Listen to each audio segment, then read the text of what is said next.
ভাব দেখায়, আর সাধারণ শিক্ষকরা এর বিরুদ্ধে ফুসে উঠেছে। বিভিন্ন কায়দায় অর্থনৈতিক দুর্নীতি করে তাদেরকে হয়রানি স্বীকার করেছে। আমরা আজকে এখানে একত্রিত হয়েছি, আমরা এই দুর্নীতিকে রুখে দেব। বর্তমান সরকার এই দুর্নীতির বিরুদ্ধে যেভাবে অভিযান হচ্ছে আমরা তাদেরকে সাধুবাদ জানাই। তার ধারাবাহিকতায় আমাদের এই দুর্নীতিবাদ দ্বিতীয় স্থান রামগঞ্জ থেকে চলে যাবে অতিরেই সে আশা রাখি। আপনারা যারা সংগ্রামী শিক্ষক এবং ন্যায়ের পক্ষে আছেন তাদেরকে আমি স্বাগত জানাচ্ছি। আমাদের ধারাবাহিকতা আমরা যতদিন আছি আমরা চালিয়ে যাব। রাজধানীর কোন শিক্ষা অফিস যেন কোন রকম অর্থনৈতিক দুর্নীতি করতে না পারে, আজকে আমরা সেই প্রত্যয় ব্যক্ত করবো।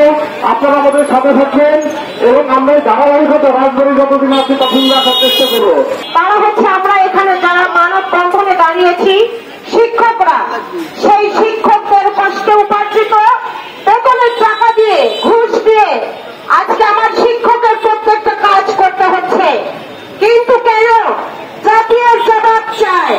আজকে আমার শিক্ষক ভাইয়েরা আমরা যে টাকা বেতন পাই সেই টাকা দিয়ে আমাদের সংসার চলে না। সেখানে আমাদের কষ্টে উপার্জিত বেতনের টাকা, তার বাইরে আমাদের কষ্ট করে প্রাইভেট করাতে হয়, সেই টাকা দিয়ে আমরা ঘুষ দিয়ে আমাদের কাজ করে যাচ্ছি। এটা আমরা আর হতে দিচ্ছি না।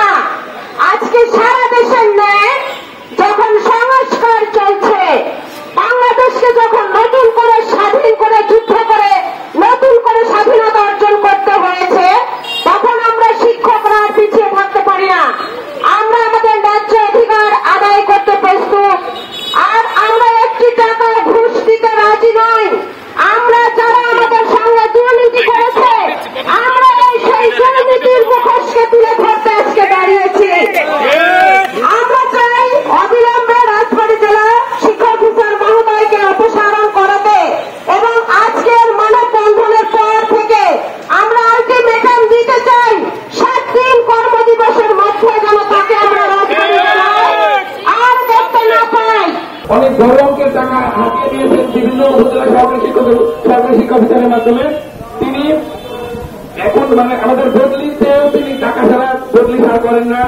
আমাদের বেতন সমতা করেন তিনি অনেক টাকা ওই শিক্ষকদের কাছ থেকে নিচ্ছেন। প্রত্যেক শিক্ষক প্রতি 3000 থেকে 2500 টাকা করে নিচ্ছেন এবং তার টাকা সংগ্রহকারী জাকির হোসেন অবসরকারী।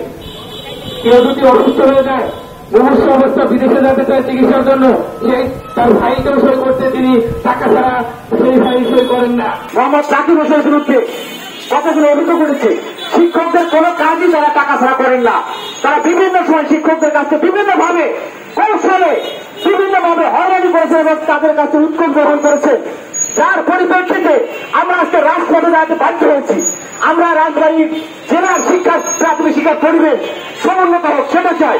রাজবাড়ী জেলার প্রাথমিক শিক্ষার পরিবেশে শৃঙ্খলা ফিরে আসুক সেটা চাই এবং এর জন্য আমরা আজকে এই দাবি নিয়ে দাঁড়িয়েছি। জেলা প্রাথমিক শিক্ষা অফিসার এবং তার সহকারী জাকির হোসেন তাদেরকে এখান থেকে অপসারণ চাই। এই একটাই আমাদের দাবি। আমরা আশা করি প্রশাসন আমাদের দাবির ব্যাপারে